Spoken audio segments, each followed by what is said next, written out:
Imagine a craftsman, not in bustling markets, but in a quiet workshop lit only by dawn, his hands shaping wood not for applause but for the silent truth of grain and form. Decades passed. Villagers rarely saw him, yet spoke of him in hushed tones, drawn by the quiet intensity emanating from his solitude. One day, a curious youth finally asked, "Master, what value is there in such silence, away from the warmth of the hearth?" The craftsman set down his chisel, a faint smile touching his eyes as he held up a newly finished bowl, its surface smooth, radiating a deep, unspoken luster. "When I began," he murmured, "I thought silence was the absence of noise, the space between words. Now, I know it is the presence of something else entirely, the weight of what is truly shaped within." Have you ever observed a man who moves through the world with a quiet gravity, whose silence speaks louder than the clamor around him? What is it that anchors him, that makes his absence felt more keenly than another's loudest declaration? Is it the words he withholds, or the profound depth they hint at? The world shouts, clamors for attention, mistaking volume for substance, presence for noise. Yet, consider the deep ocean current, unseen, unfelt on the surface, yet moving mountains beneath, shaping continents with its silent insistence. That current, that unseen force, resides in the man who has mastered the art of inner stillness, not as an empty void, but as a reservoir of unspoken power, cultivated in the quiet forge of his own being. This isn't about manipulation, it's about the magnetic pull of genuine substance, the undeniable gravity of a soul fully inhabited, fully owned. We live amidst a cacophony of promises, declarations, desperate pleas for connection. We are taught that to be heard, we must speak. To be seen, we must perform. To be valued, we must constantly offer proof of our worth, like merchants hawking wares in a crowded square. But what happens when a man steps back, not in retreat, but in profound self-possession, when he ceases the relentless auction of his attention, his validation, his need? The Stoics understood the citadel within, that unassailable fortress built not on the shifting sands of external approval, but on the bedrock of self-knowledge and discipline. They knew that true power, the kind that commands respect without demand, emanates from this inner stillness, from the quiet confidence of a man who has faced his own depths and found himself sufficient. He doesn't seek to fill the silence. He becomes the silence, a living testament to the strength found there. This stillness isn't passive. It is intensely active, a constant refining, a relentless focus inward, building an inner architecture so solid, so unshakable, that its mere existence radiates outward. Consider the man who no longer chases, no longer explains, no longer seeks to convince. He simply is rooted in the fertile ground of his own convictions. He moves with a deliberation born not of hesitation, but of certainty. His gaze, when it meets yours, holds not a question, but a deep, unflinching awareness, a recognition that requires no verbal confirmation. He has learned the language of presence, where every gesture, every pause, every withheld word carries the weight of intention.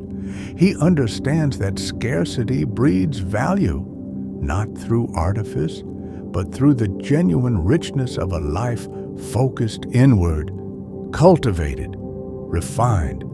Like the craftsman's bowl, his value isn't announced. It is revealed in the quality of his being. in the unspoken assurance that he is complete, whole, needing nothing external to validate his existence. This completeness, this utter lack of desperate seeking, is the most potent magnet. It whispers of mysteries untold, depths unexplored, strength unchallenged. It makes others lean in, not because he beckons, but because they instinctively sense something rare, something substantial, something they fear to lose before they've even fully grasped it. What unfolds within such a man? It is the slow, deliberate mastery of self, the quiet burning away of neediness, the tempering of spirit in the fires of solitude. He confronts his shadows, not with fear, but with the steady gaze of the sculptor seeing the form within the stone. He learns that his worth is not a commodity to be bargained, but an intrinsic truth, forged in silence and self-honesty. This journey strips away the performative, the superficial, leaving only the essential core, a core that resonates with a frequency deeper than words. When he enters a room, he doesn't bring noise. He brings a shift in atmosphere. The stillness within him, that deep ocean current, begins to ripple outward, touching everything in its unseen path. It's not a performance, not a tactic whispered in dark corners. It's the inevitable resonance of a soul forged in quiet fire. When a man ceases to broadcast his need, when he withdraws the desperate energy of seeking validation, a profound shift occurs in the space around him. He becomes like the ancient oak, rooted, weathering storms not by shouting defiance, but by the sheer, unassailable fact of its existence. Its presence, silent and enduring, commands a different kind of attention, a respect born of undeniable substance. People sense the solidity, the quiet density of a life lived intentionally. Inward, they lean closer, not because he gestures for them, but because the absence of his noise creates a vacuum, pulling them towards the gravity of his being. This man, he moves differently. His actions carry the weight of conviction, not the tremor of doubt.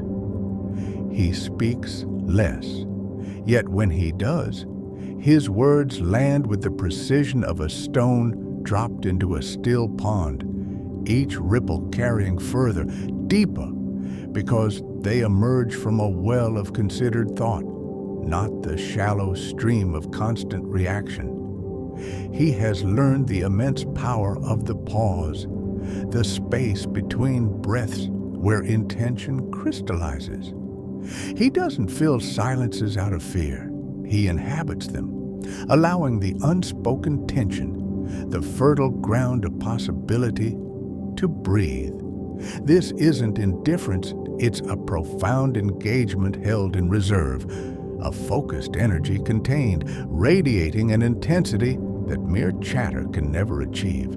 It forces others, especially her, to project meaning onto his silence, to lean in and truly listen, not just to his words, but to the vast continent of experience hinted at beneath them. What is he thinking? What does he truly value? The mystery itself, born of his self-containment, becomes compelling. The world thrives on easy access, constant availability, the frantic exchange of attention. Yet, true value, the kind that sparks a primal fear of loss, resides in perceived scarcity, not of affection, but of access to the depths. The man anchored in his own sovereignty, he is not readily deciphered. His time, his attention, his emotional landscape are not commodities laid bare on the marketplace. They are earned territories. Protected by the quiet dignity of his boundaries, he doesn't play games of hard to get. he is hard to fully grasp because he belongs, first and last, to himself. This inherent self-possession creates a subtle tension, a whisper in her mind. What does he see that I don't? What world exists behind those calm eyes that I might never fully enter? It's the dawning realization that his completeness doesn't hinge on her presence, a truth both unsettling and magnetically attractive. This is the seed of that fear, not fear of abandonment as punishment, but fear of missing out on the profound depth, the unwavering strength, the quiet intensity that radiates from a man who is utterly, unapologetically grounded in his own being. She begins to sense that losing him wouldn't mean losing just a man, but losing access to an entire dimension of stability, insight, and potent quietude she instinctively craves. His presence, calibrated by inner silence, acts as a mirror, reflecting not just her, but the noise of the world with startling clarity. In his stillness, her own uncertainties, her performative chatter, her unspoken anxieties suddenly feel louder, more exposed. He doesn't judge. His calm is a neutral field, yet within it, her internal dissonance resonates more intensely. This reflection isn't always comfortable. It highlights the gap between who she presents and who she might authentically be. His unwavering center, built through solitary confrontation with his own demons and desires, casts a light that can feel both revealing and challenging. He doesn't need her to fill a void, so his attention, when given, feels like a choice, a gift, not a desperate grasp. This perceived selectivity, born not of manipulation, but of genuine self-sufficiency, imbues his focus with immense value. She starts to wonder, what does it take to truly capture and hold the gaze of a man who seems to need nothing, yet possesses such quiet intensity? The fear isn't of him leaving. It's the fear of never truly penetrating the profound calm, of never being deemed worthy of the full depth he guards so effortlessly. It's the fear of being merely a reflection on the surface of his deep water, never diving into the currents beneath. This unshakable core, forged in the fires of chosen solitude, radiates a quiet confidence that borders on the prophetic. He moves not with arrogance, but with the certainty of a man who has faced the abyss within and found solid ground. He doesn't seek permission. He operates from an internal compass, calibrated by his own hard-won truths.